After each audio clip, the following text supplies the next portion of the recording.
Okay, welcome to the Cultural Currents Information Session.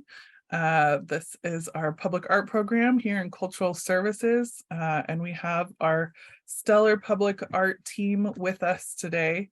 So we have Shannon Santiago, who is our Senior Public Art Coordinator, helps run window front exhibitions, and the Mayor's Art Show, and so much more in the community.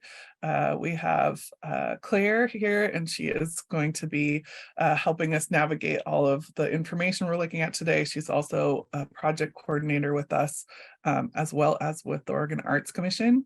And then we also have Leondi, who helps us with our public art installations, with our events, and is also a fabulous performer. So really pleased to have you all here helping us. And then Martin from our marketing team is also with us today. So thank you, Martin. Okay, so let's go ahead and start sharing. Claire, if you wouldn't mind pulling up the call. This is an opportunity for us to really I'm going to be kind of light touching our way through the call itself, in hopes that I'm giving opportunities for folks to ask questions. If you're uncomfortable at all in speaking up, you can also use the chat to ask questions, and Shannon's going to be kind of monitoring that to make sure that we're catching everything, because when I start presenting, I can't really see very many of you. So she'll be there to kind of catch anything that I miss. Leondi will be here if there's any questions in Spanish, she can help translate those. And then, of course, if you just want to blurt out a question, you are welcome to do so as we go. So here we are. This is the landing page when you go to the Eugene Cultural Services Cultural Currents page. So you'll see that there's the call to artists, and it has the information about the different stipends available. So this project, just really briefly in a more informal version, was kind of came from a conversation that happened between Land Arts Council, Cultural Services, in kind of the darkness of COVID, and really try to think about ways that when we come back as a community, what are the ways that we can really strengthen the kind of cultural fabric of our community, have more conversations with one another, be more aware of what other organizations are doing in the community, and really just bring forward voices that may not have been represented prior in our public spaces.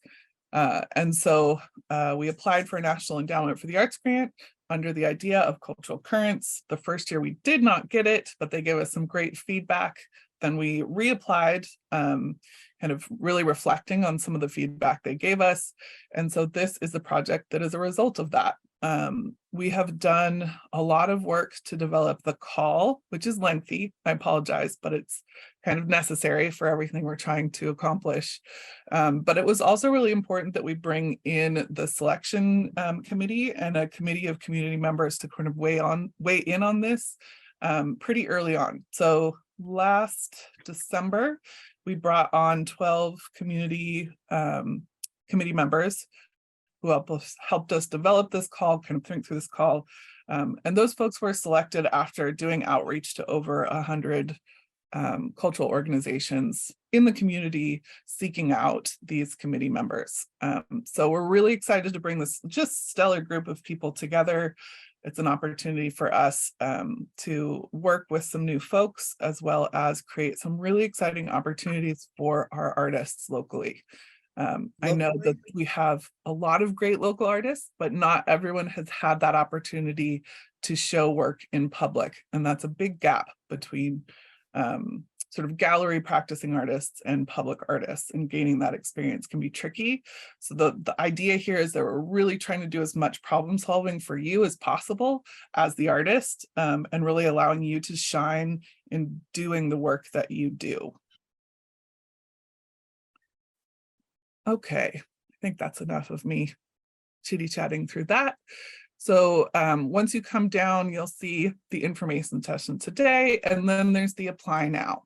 So once you click on apply now, that is going to take you to the call for entry webpage. If you're not familiar with this webpage, it's an important one. This website is an opportunity. There's just lists and lists of artist call opportunities from around the country on call for entry. So it's just a good thing for you to be aware of anyway. It takes a little work to get your work downloaded, to kind of get your resume uploaded and all the goodies on this. But once it's on there, it becomes much easier to apply for more opportunities that are listed in call for entry. So while you'll be doing the work to apply for this one specifically, hopefully, you'll also be setting yourself up to be able to apply to other calls much more easily. All right, so here you can see, we'll get on here. All right, so let's talk through kind of the categories of opportunities that we have here. So we have exterior sculptures. So we have 2 plinths that are in front of the Holt Center entrance on the 6th Street side. And those are about 4 foot by 4 foot plinths. Each of those will be $2,000 for showing that work for a year. I see someone asking that they live in Idaho and if they're able to apply. So the key here is if you have a connection to the community in some way, that is really the important part of being considered for the application, is that there's some connection that's meaningful to the community. It isn't necessarily that you reside here or live here or work here, but that you have that strong connection to this place. Great question.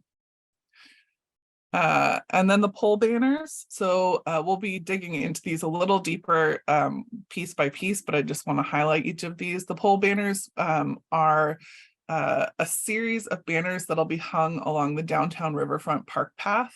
It's a really beautiful line of sight that you can see sort of a progression of each of these banners. And it's a little breathtaking once you actually go down and look at it. I'm pretty excited about this one. I think sometimes pole banners can feel a little lost when they're in an urban environment, but there you really get a chance to see them as a collection as a whole in a beautiful way. And then we have interior wall opportunity at the farmers market.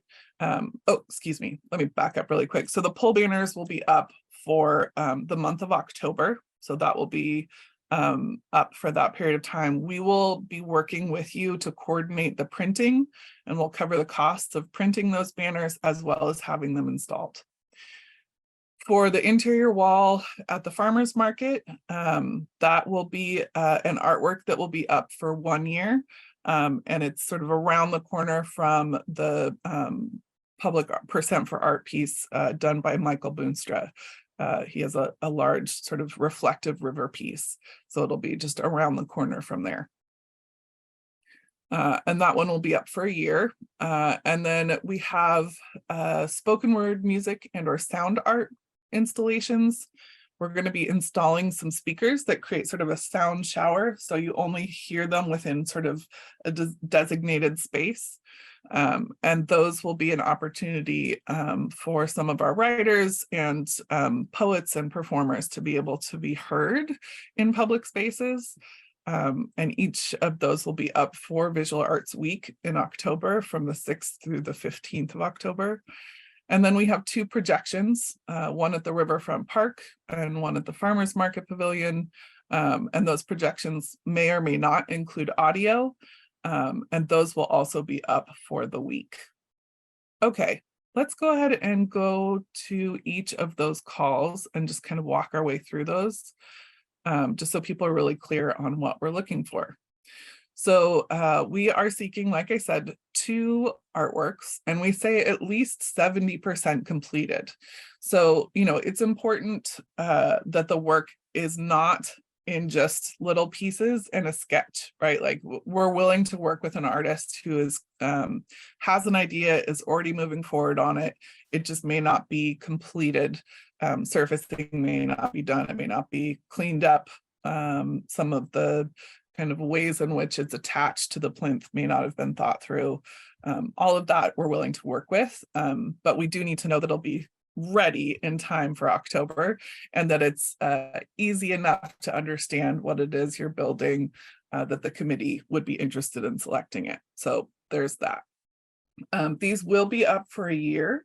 It is possible for one artist to get both sites, in which case they'd be getting a $4,000 commission for the year of having that up. Let's see. Again, this is just really important that folks don't feel discouraged if they don't have experience showing work in public before. We're really excited to work with artists and think through ways to make it possible for you to show your work. So if it's, say, a smaller work that maybe that 4 foot by 4 foot plinth feels a little big for, we can also look at ways to create, an exterior plinth, exterior sort of, what's the word I'm thinking of, Shannon? Not plinth, but platform, or like little, what's that? Pedestal or pedestal. Thank you. Can I ask, is it okay to ask a question? Yes. So are those little black shapes there, you're calling them a plinth, is that so that work will go on that base? Yeah, let's look over and I guess my question is how, so it should stay within those dimensions, it shouldn't go out too far. How high can it be? Well, so I think the key is that it's able to be within the 4x4, because there's people walking and driving on either side of it. The height, I think, becomes, the higher it gets, the more likely it is that we'll be required to do some permitting and some just working with an engineer to make sure that the connections are appropriate. So we don't have like a maximum listed for a height. I think we can work with it, but we do need to be able to get it there safely and know that it's secured safely. So if you have specific questions about a piece that you're looking at, I'm happy to answer those questions. Maybe not in this meeting, but certainly could look at it. I'm not part of the selection process. I facilitate the selection process, so I'm happy to give feedback on that if need be. And then we also have a resource, I believe, listed on the webpage where you can go to Lane Arts Council, and there's some contacts there that can help you think through some 3-dimensional problem solving as well. Okay, thank you. Yeah, absolutely. So yes, those are the little black squares there will be the plinths where the work will be most likely we'll drill holes for, and then utilize a good epoxy to sink some anchors in for the year. Let's see, when applying, are you interested? Shannon, can you read that out loud? Yeah, sure. After the, oh wait, let's see. I'm not, so it's when applying, are you interested in seeing outdoor public sculptures already in place and successfully stable for years? Sure.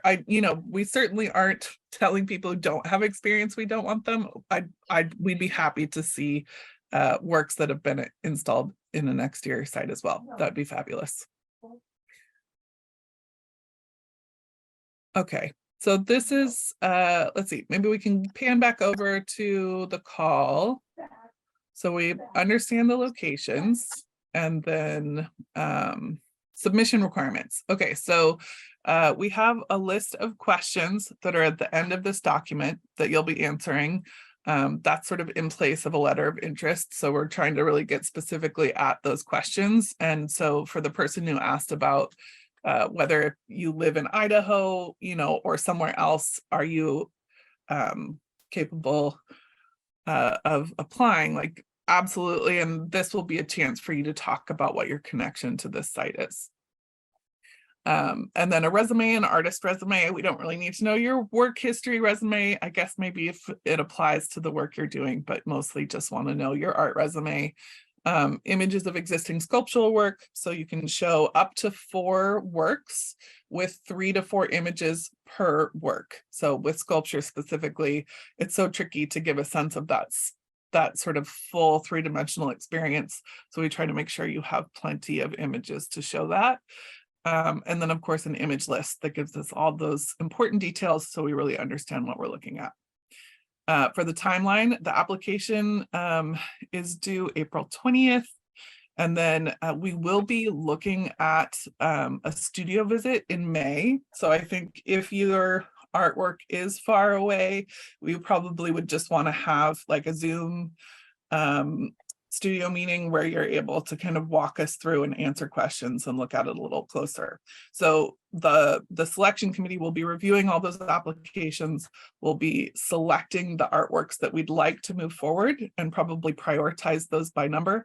And then we'll be doing an actual site visit to make sure that we think that artwork can indeed endure a year out in public spaces, because it does have its own kind of requirements to be able to handle all the weather and people and interactions that we'll experience. Let's see. Committee announces final awardees. We will be letting folks know who we've decided on in May. And then we'll be installing for the sculptures probably mid-September to give us plenty of time for problem solving in case something comes up. We will have a crew present to help make that happen. And then we'll have it up for a year and we'll have it de-installed in September of 2024. Any other questions on sculpture before we move on? Yes, I have one. Yeah, Can you hear me? I sure can.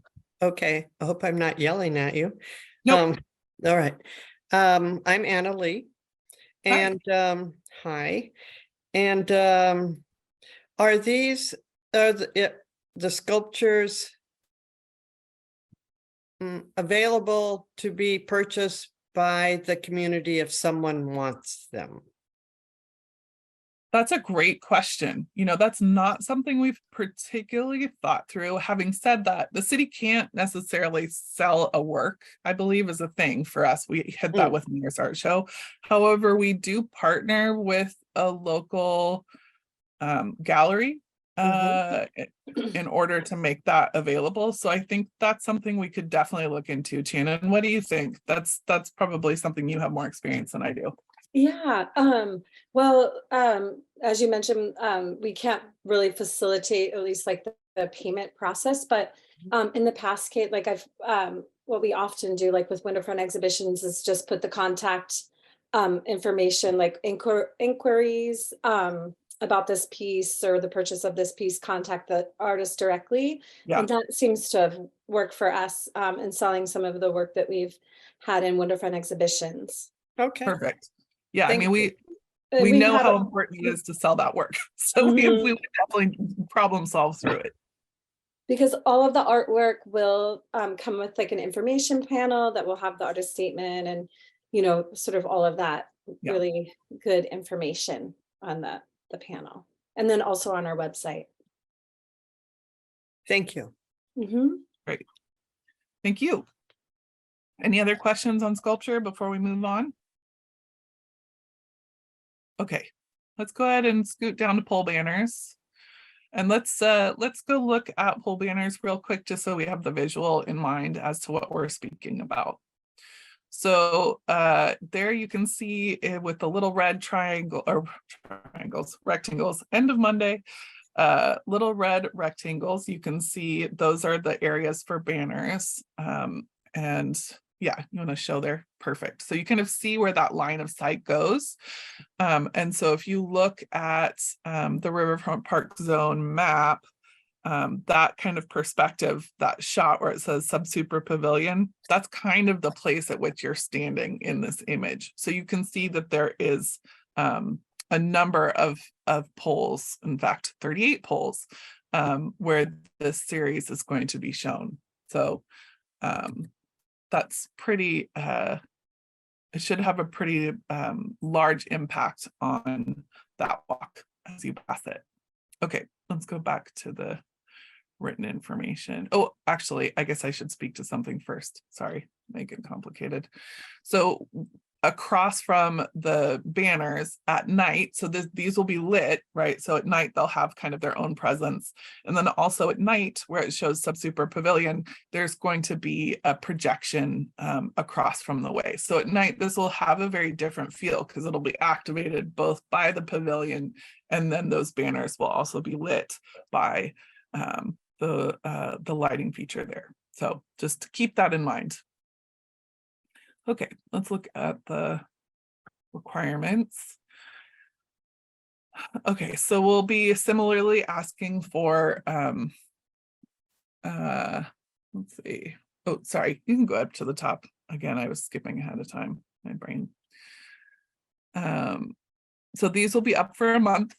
When you consider the fact that there's 2 on each of those poles, there'll be 76 double-sided banners. Those are 18 inches by 36 inches each.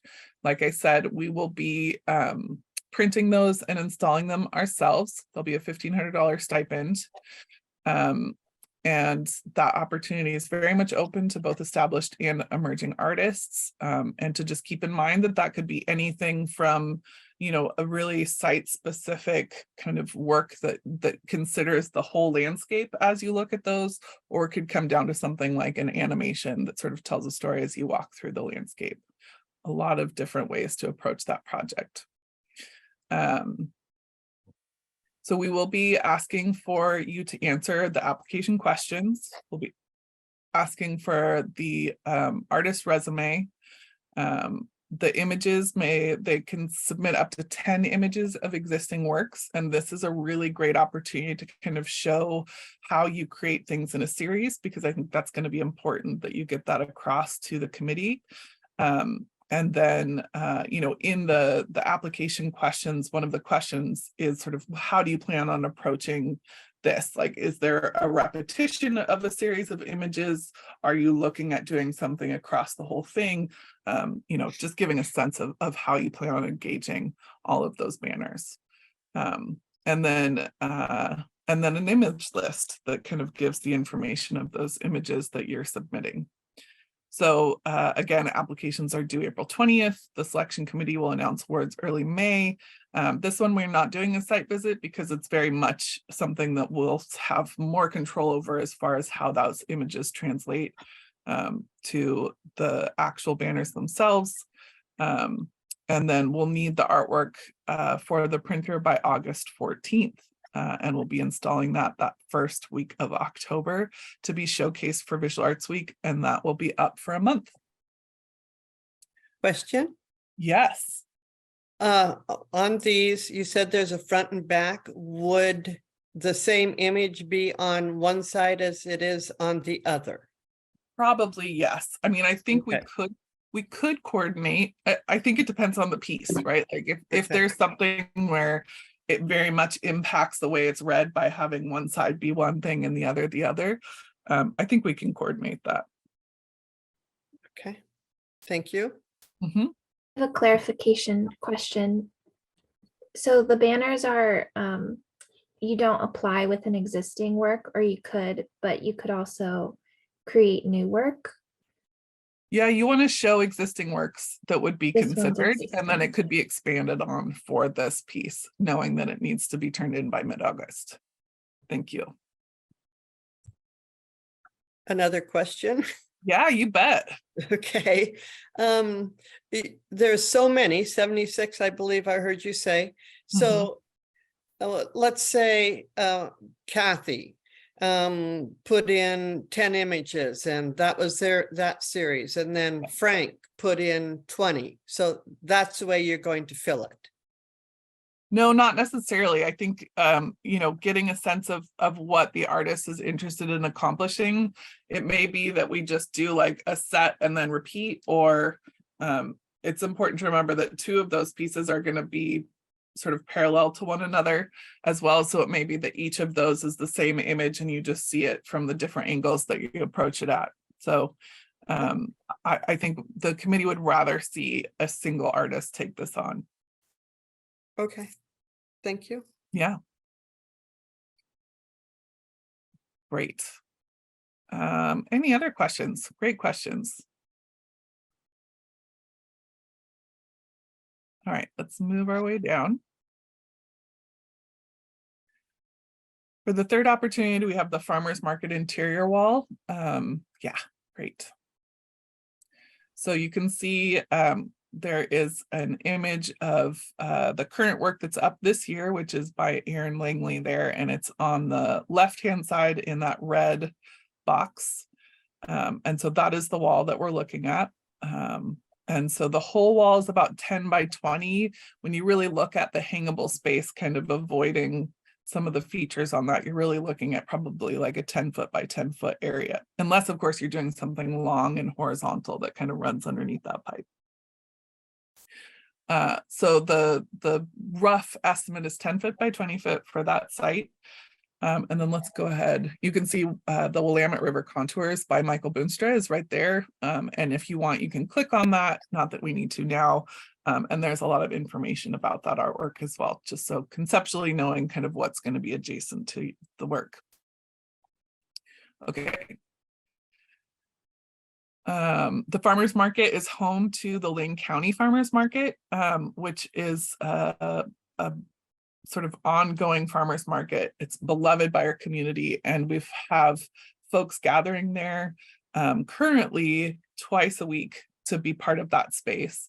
However, the farmers market pavilion is about to really be open to community engagement throughout the week. And so it will really be a highly visible location with events and gatherings happening there regularly throughout the week, throughout the year. And your work would be up for the year. And we're looking at $1,000 stipend for this opportunity. Okay, let's scoot down a little bit.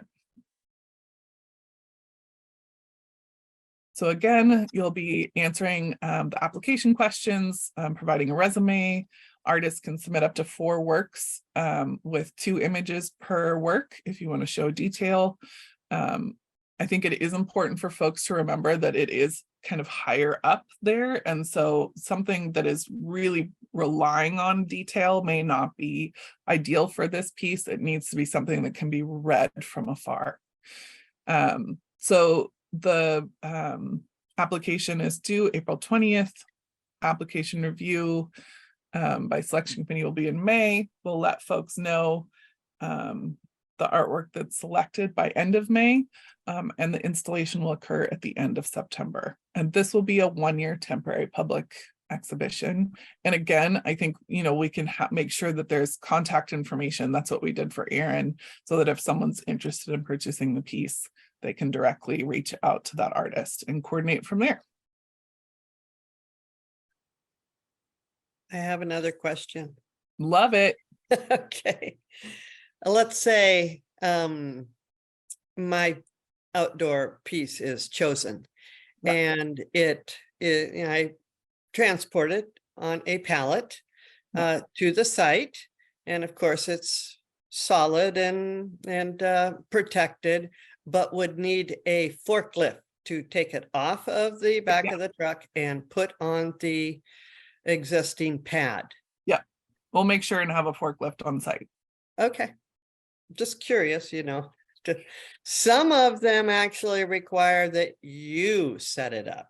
Yes, my history when I'm not a public artist is actually, or as a public art administrator, is as a public artist. My husband does some large scale work, and I've done some of my own installations. So the idea is that this is artist friendly as possible. So we'll make sure to have a crew there to support you. I'm kind of reluctant to say what device will be there to lift until we really see the artwork, and then we'll decide what's the best piece of equipment to have on hand. I have a question, Kate. Yes. Hi, my name's Amy, and I'm just wondering, I missed the beginning of the meeting. I thought it was at 6, and then I Oh, saw no it was problem. early. And was the outside one, was that the first thing you brought up? The sculpture. Okay, I missed that. Do you want us to look at it? This is the one that we were talking about, which is in front of the Art Does Center. anybody mind? Nope, that's fine. That's what we're here for. Okay. Can you just do a quick wrap up of what this is? Sure. Good. So the sculpture sites, there's 2 of them. They're 4 foot by 4 foot plinths. They're about 20 feet apart. The plan is probably to do a drill and epoxy, some kind of anchor system in to hold the pieces in place.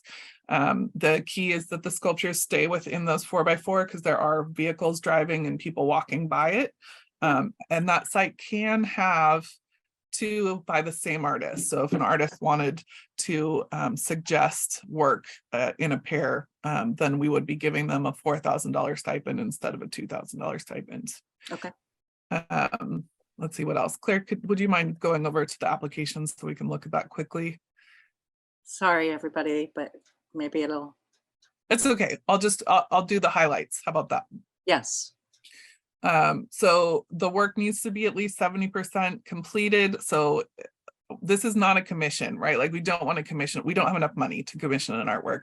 We also want to know what we're getting. So it's important that the piece is far enough along that like we really get a sense of what you're doing, but maybe it's not completely finished and we don't want to, we want to give people the opportunity if they're close to finished. And if it's not 70% completed, then yeah, I mean, generally, if it's sculpture, if it's not 70% completed, it's probably in pieces, and it's hard to even convey to the committee what it is that you're trying to get them to do, right? So you need to be able to show the committee what it is that they're kind of in for, and then by May, the selection committee will review our applications. In May, we'll actually do a site visit before we announce the awardees and make sure that it's up to snuff for being in public for a year. And that application will be answering the questions that are kind of at the end of this form, your artist resume. You can submit up to 4 works with up to 4 images of each work. And then, of course, an image list that gives us all the details. Okay, how's that? Was that good? yes. Okay, excellent. And this can be found on the site, on your site? Yep. Cool. Yep. Okay, so let's see. We went through pole banners and we went through farmers market. Any other questions about farmers market before we move on for that 2D wall? Okay, let's hop on over to spoken word, music and or sound artworks. So this is kind of a new fun angle we're taking, which is to really try to get some opportunities for audio works to be heard out in public spaces. So we have this alleyway that's in our downtown kind of core, next to where the Saturday market occurs, in between our park blocks and Willamette Street. So there'll be a speaker kind of hanging there. And then if we pan down just a little bit more, you can see the Farmers Market Pavilion, and on either end of the Farmers Market Pavilion, we'll also have an audio installation. So we have 3 opportunities there. So this can be spoken word, this could be sound art, it could be storytelling. It's really kind of open as to what this audio work would be. Let's go over to call for entry. There we go. Thank you. So again, this one needs to be close to completed, and there's kind of further information on what that looks like down at the end of this form. There are the 3 separate artist opportunities. The award stipend is $15 for each of these works.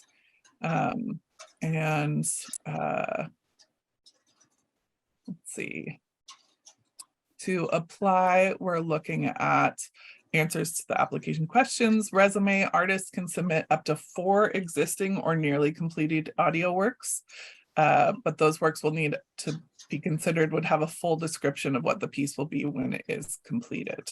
All audio submissions combined cannot exceed 20 minutes. So we just don't have time, this committee, to review anything that gets sort of longer than that. So please keep that in mind. It's also important to consider the fact that people are going to be experiencing this as they walk through a space. So if you want someone to truly experience the full piece, then probably keeping it shorter is important. If you want it to be something where you just experience something new each time you walk under, then maybe that length becomes less important. Then we'll need an audio or written list to include the title, date, performer, and writer composer. This is something that we're willing to consider if someone has a written work, but they haven't recorded themselves on audio. We would consider that as well. So you would just need to include who it is that would be doing that voice work as you move forward, or that recording. Again, applications due April 20th, application review by selection committee early May, and then the installation for these would be the very end of September. So we have a little time to problem solve. Though to be honest, I'll probably be working on problem solving this over the summer as well. Just because this is a new thing, I think we want to have the time to really dial this in. And so the exhibition again will be during Visual Arts Week, October 6th through the 14th. And it'll be up for that week of the public exhibition. So any questions on audio works? Okay, let's keep moving right along. Okay, projections. Can we take a look on the visuals? Great. So we have two sites. The first one is actually an artwork in itself, Subsupra, which was created by Jill Anholt as part of our Riverfront Park. This piece will actually have a projector sort of hanging from the underside, as you can see there on that bottom image. And will either be projecting to the end or actually down directly below the piece. The nice thing about that is that it allows people to interact with that imagery, and it also really beautifully will reflect whatever it is that's on that ground plane up into that stainless kind of river ribbon up above it. So it's going to have a pretty amazing presence, I think, once this piece is installed.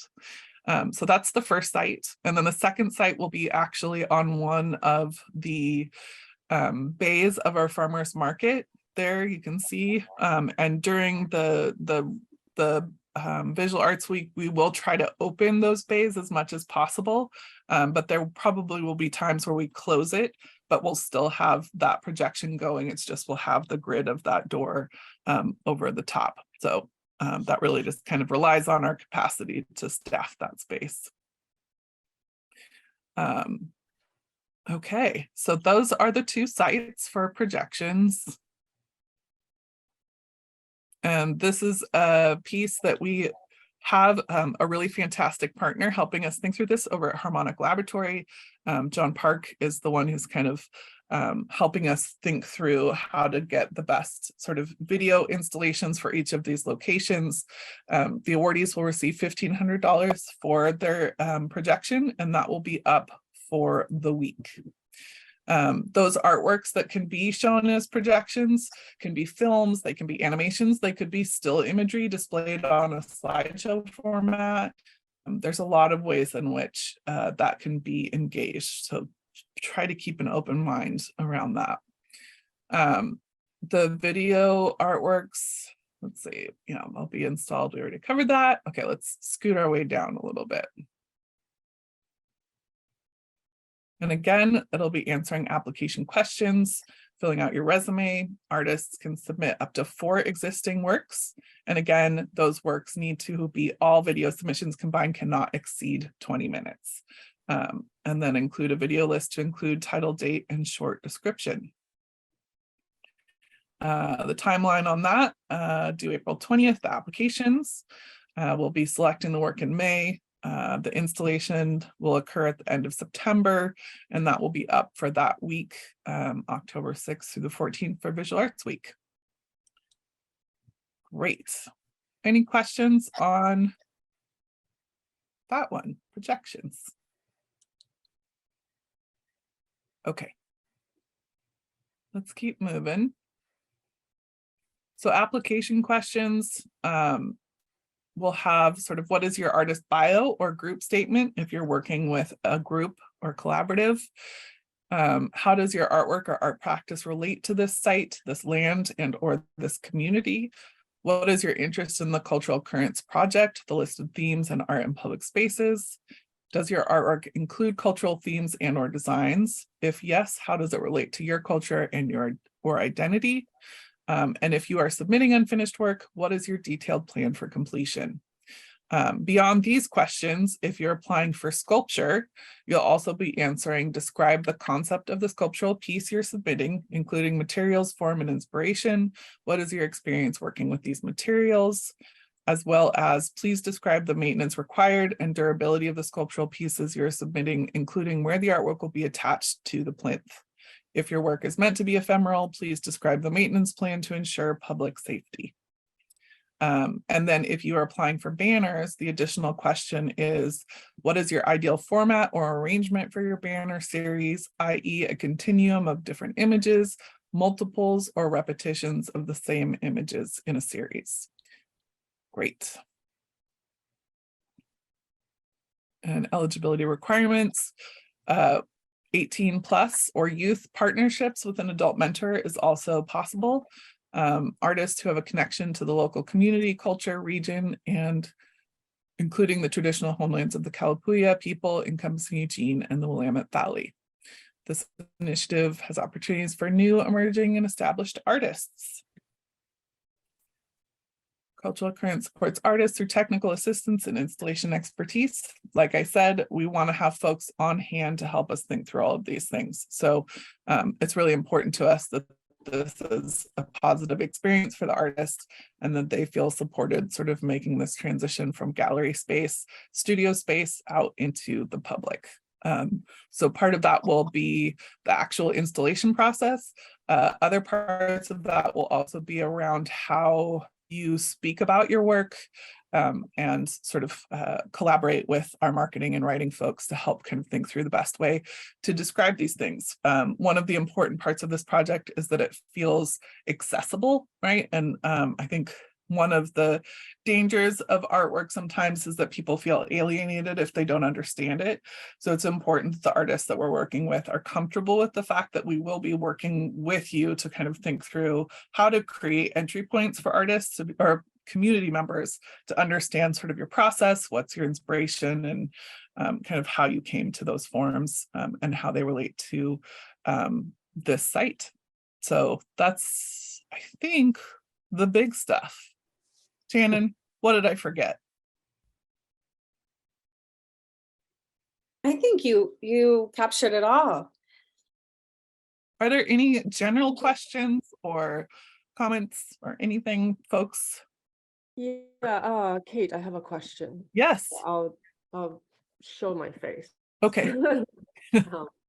On the May site visit, do you have an idea when that is? Because I'm going to be out of town for a part of that month, and I just wondering if there was any flexibility in when that might happen. Yeah, are you looking at being out of town the latter half of May? Yeah, well, kind of middle, around the 10th or the 20th or something like that. Yeah, So I'm actually going to be out of town during that period too, if that makes you feel any okay. better. So my Okay. guess is it'll be that last week of May. We'd be reaching out to you in the first couple of weeks of May, and then we'll coordinate a time for a site visit. So as long as we're not like pushing it out to, July or something, I think we can work with the individual artist that's chosen. Okay, all right. Yeah, I think that's all I have. Okay, fantastic. Thank you for joining us. Yeah. I have a comment. Thank you so much for doing this. It's unusual and it's very informative. Good. I'm so glad to hear that. Yeah, it's really important that you all feel supported. We're super excited that you took the time to join us. And I hope that this is inspirational for you all. Thank you, everybody. Thank you. Thank you, Kate.